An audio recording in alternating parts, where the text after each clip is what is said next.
นี่ทุกคนมื้อเช้านี่คือกวดละกวดนี่เบิ่งตอนนี้เนาะนี่อันคือกวดออก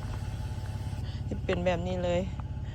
นี่เบิ่งเนี่ยกระตกลงมาเต็มใหม่อีกหนาอีกคือเก่าเห็นบ่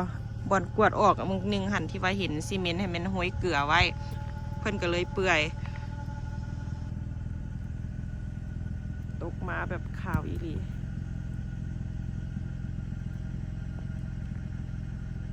แบบนี้เลยตอนนี้นะซูมเข้ามาให้เบิ่งเนาะไฟรถเขาเจ้าก็จะผ่านเลนไปเลนมาต้นไม้หน้าบ้านก็หิมะลงมาเกาะเต็มหมดเลยให้เห็นใกล้ๆ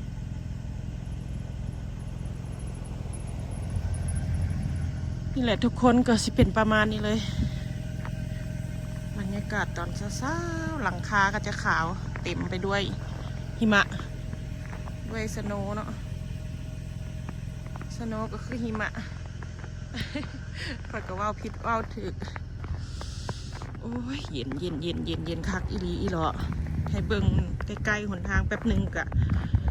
ข่อยก็สิขอตัวจบคลิปวิดีโอนี้ไปเพียงเท่านี้เด้อทุกคนก็พอกันใหม่วิดีโอหน้าก็ขอบใจสำหรับทุกๆคนที่เข้ามาเบิ่งมารับชมวิดีโอนี้หลายๆเด้ออยากให้เห็นทุกมุมตอนนี้คือหิมะตกหนักอีหลีโอ้ยเป็นประมาณนี้เลยบ๊ายบายเด้อทุกคนพอกันใหม่วิดีโอหน้าเด้อ